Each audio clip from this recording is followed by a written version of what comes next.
Quando nós estamos falando do futuro digital dos videogames e a preservação digital dos videogames, é o entendimento de que não é apenas você dar dinheiro para a empresa e bater palma toda vez que ela quer cobrar alguma coisa de você, mas é o seu direito como consumidor, é a sua capacidade como consumidor de exigir que ela lhe trate com respeito. Exigir que os jogos sejam disponibilizados. Exigir que produtos sejam disponibilizados.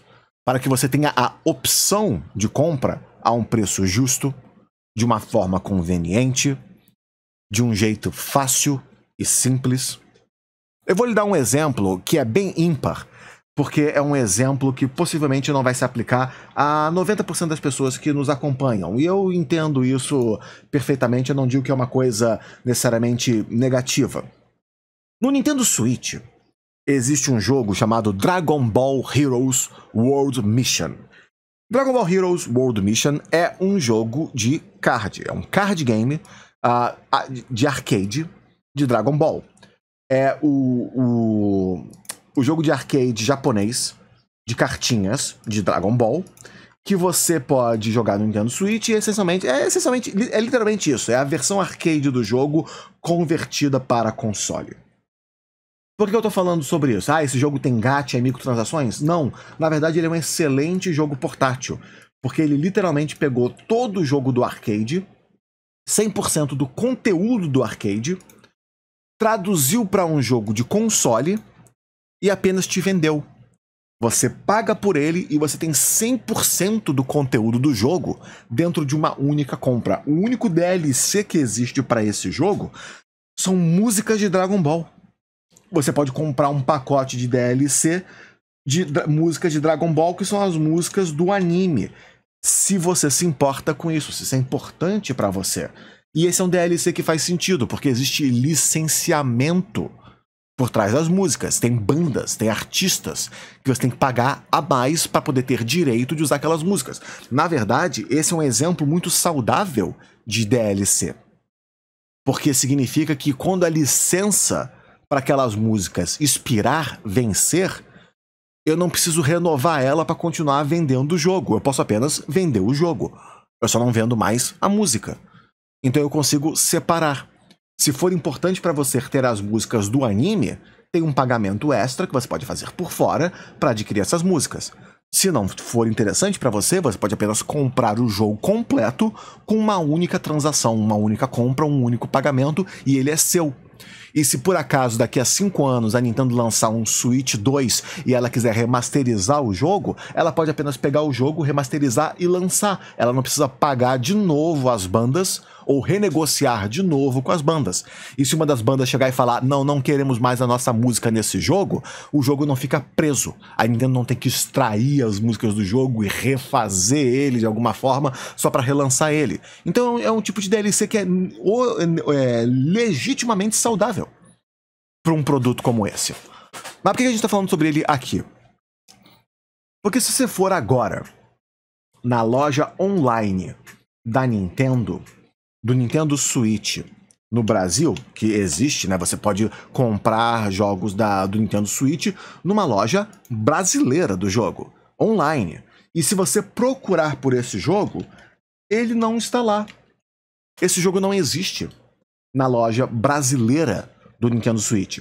Você tem o Dragon Ball Xenoverse, Dragon Ball Z Kakarot e Dragon Ball FighterZ. Esses 3 jogos estão na loja online do Nintendo Switch. Dragon Ball Heroes não está. Aonde está Dragon Ball Heroes? Na loja americana do jogo.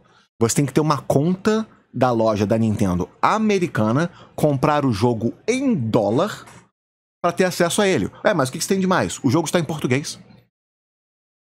O jogo está em português do Brasil. O jogo está traduzido.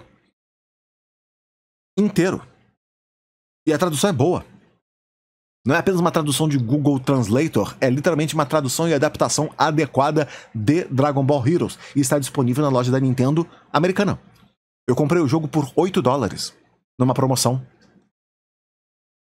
Então quando a gente está falando de mercados digitais, agora se você não sabia disso, imagina papai e mamãe. Imagina o fã médio de Dragon Ball, que genuinamente adoraria ter um joguinho portátil simples de card game de Dragon Ball que é divertido e entupido com centenas de horas de conteúdo e não é necessariamente um jogo caro.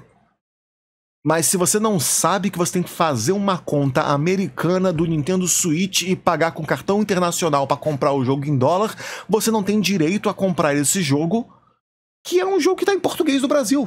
Não é nem português de Portugal, é português do Brasil. Olha essa separação. Eu tenho 2 contas do Nintendo Switch por causa disso. E se você conhece como é que funciona o Nintendo Switch, o sistema de contas da Nintendo é uma merda.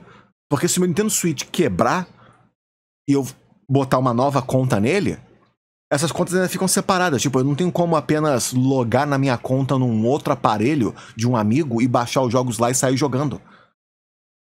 Os produtos eles ficam presos. E era pior ainda no Nintendo 3DS.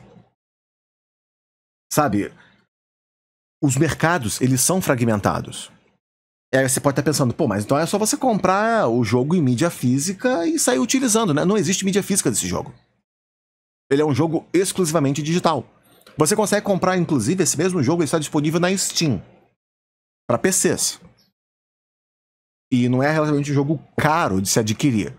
Mas e se a sua plataforma de escolha for o Nintendo Switch?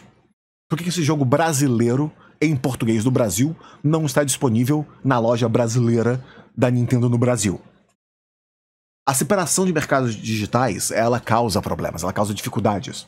Vou lhe dar um outro exemplo. Existe um jogo do PlayStation 4 que eu gosto, chamado Drive Club. Drive Club foi um dos jogos de lançamento do PlayStation 4 e é um jogo de corrida. E é um jogo decente de corrida. Ele teve problemas com o online dele do lançamento, que foi muito prejudicado. O jogo era simples, tinha pouco conteúdo e o online dele não era bom no lançamento. À medida do que os anos foram passando, ele foi recebendo DLC, ele foi recebendo atualizações, ele recebeu upgrades visuais, ele recebeu revisões gráficas gratuitas e foi melhorando com o passar do tempo. Se tornou um dos melhores jogos de corrida do PlayStation 4. Eventualmente, esse jogo foi deslistado. Isso significa que ele foi removido das prateleiras digitais. Um jogo first party da Sony, de repente, ele deixou de existir. Você não tem mais o direito ou a opção de comprá-lo. Eu, por ter adquirido o jogo, posso baixá-lo no meu PlayStation 5 e jogá-lo. Eu tenho direito, porque ele está no servidor do PlayStation 4.